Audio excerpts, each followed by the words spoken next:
Napansin nyo rin ba na sobrang dami na namang mga nagsilabasan na mga bagong loan app ngayon sa Google Play Store? At isa na itong si Magaling Peso na sisilipin natin kasi nagpapautang daw siya ng up to 6 months. May offer siya sa akin na 60,000. Ganun agad kalaki sa first time borrower. And sobrang baba ng kanyang monthly interest based doon sa kanyang loan details. Plus, wala daw siyang service fee. Well, malalaman natin dito sa ating topic ngayon kung legit nga ba itong loan app na to, no? Kaya naman kung interesado ka, keep on watching.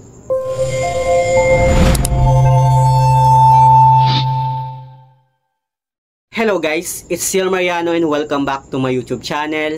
At kung hindi ka pa nakapag-subscribe sa aking channel, please subscribe dahil palagi ako nag-share ng mga experience ko at nag-review ng mga all-our online lending platform kung legit ba o hindi dito sa ating channel.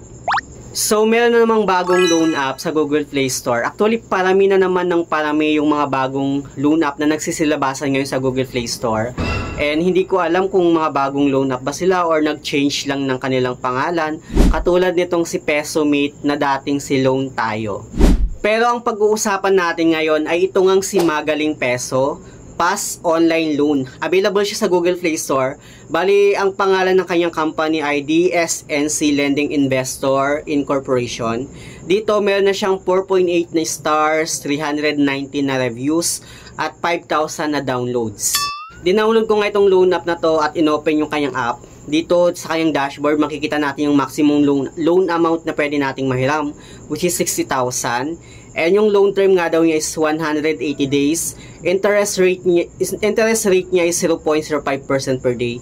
And wala tayong ibang makikita dito bukod sa sabi nga dito is register nga daw siya sa SEC at AMLC. Anyway, click ko na yung apply now. At dito nga no, magpo-provide tayo ng cellphone number na gagamitin natin sa kanilang application. And then meron lang tayong ma-receive na OTP. After natin ma-provide yung cellphone number natin, dito meron siyang privacy statement or meron siyang mga kinokollect na permission. Dapat aware tayo dun sa mga kinokollect nila. So dito yung mga kinokollect nila is yung account security information, yung ating Wi-Fi and network permission, yung device information permissions, camera access, location access, saka yung ating memory access. Pagdating naman sa kanyang ID information, bali yung mga hinihingi niyang ID is driving license, PRC, SSS, passport, postal ID, UMID, TIN, voter ID, national ID, tsaka yung ating pag-ibig, at tsaka yung ating health card. And after nun, pipicture lang natin yung front ng valid ID natin. Then magsi-selfie verification lang tayo para ma-verify na tayo talaga yung umuutang sa kanilang application.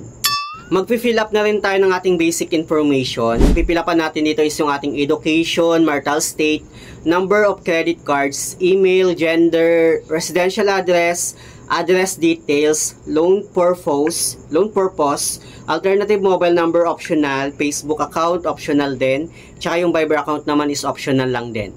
Sa kanyang bank information naman is either e-wallet or bank transfer natin ma-receive yung loan amount na hihiramin natin sa kanya. So, ganun lang kadali na mag-apply dito kay Magaling Peso. Hindi ko na nga maalala kung nag-fill up pa ba ako ng contact reference ko. I think hindi na sila humingi ng contact reference. Anyway, dito may offer na nga siya sa akin ng 60,000. Ganun agad kalaki yung offer niya sa first time borrower. At ito 180 days daw yung kanyang long term payment. At in-scroll down ko lang siya sa kanyang per use. Makikita natin. Bali up to 6 months daw yung kanyang repayment term. So dito mag-start ako magbabayad ng December.